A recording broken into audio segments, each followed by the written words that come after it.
¿Qué tal? Hoy vamos a desmenuzar una de las contradicciones más grandes del mundo laboral.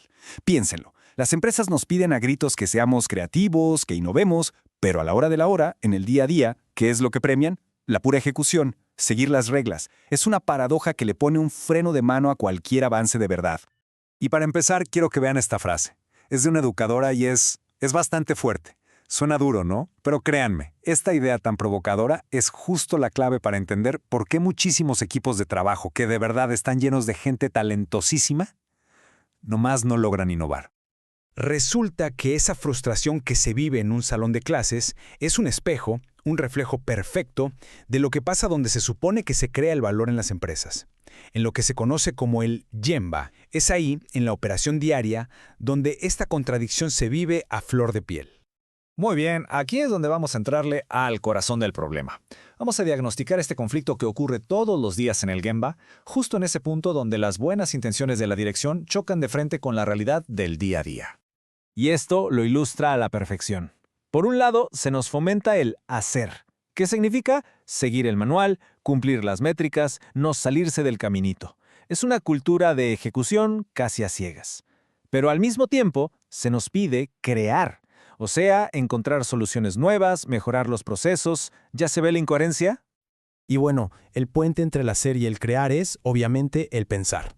El detalle es que justo ahí es donde todo se rompe.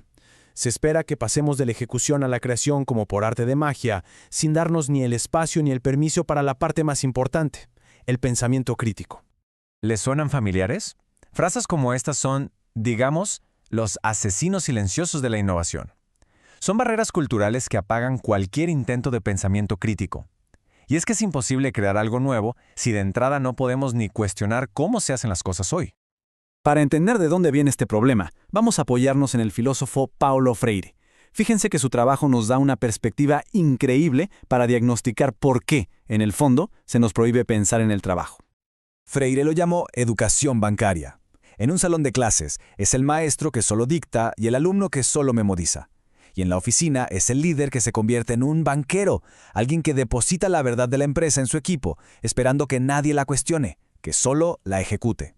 Este modelo bancario es totalmente vertical y pasivo. Pero Freire proponía una alternativa, la educación problematizadora. Aquí, el líder y el equipo se vuelven compañeros, coinvestigadores. Ya no se trata de depositar una verdad, sino de explorar la realidad juntos, de igual a igual, para entender por qué las cosas fallan. Y esto lo resume todo.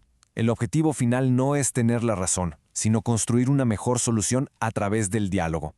El verdadero valor se crea cuando la experiencia de la persona que está en el campo se junta con los datos de la gerencia para crear una perspectiva totalmente nueva. Ok, ya tenemos el diagnóstico del problema. Ahora, la pregunta del millón. ¿Cuál es la solución? La respuesta está en dejar de obsesionarnos con el hacer por hacer y empezar a adoptar un concepto muchísimo más poderoso, la praxis. La praxis no es nada más actuar. Es la fusión de dos cosas que son vitales. Por un lado, la reflexión crítica, que es el pensar, el cuestionar, el analizar.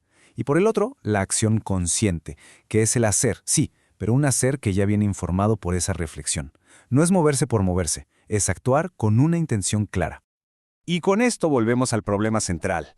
Nuestro lugar de trabajo incoherente le aplaude a la acción al estar ocupado todo el tiempo, pero ve la reflexión como una pérdida de tiempo, o peor, como un reto a la autoridad.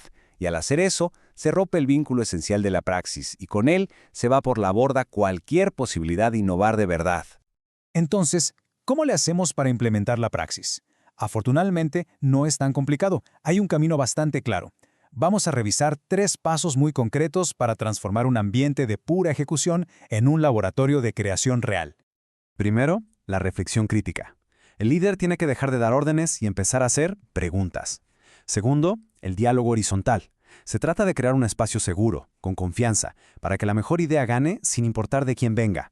Y finalmente, la nueva acción. Aquí la creación ya no es una orden, se vuelve la consecuencia natural de un equipo que piensa y colabora.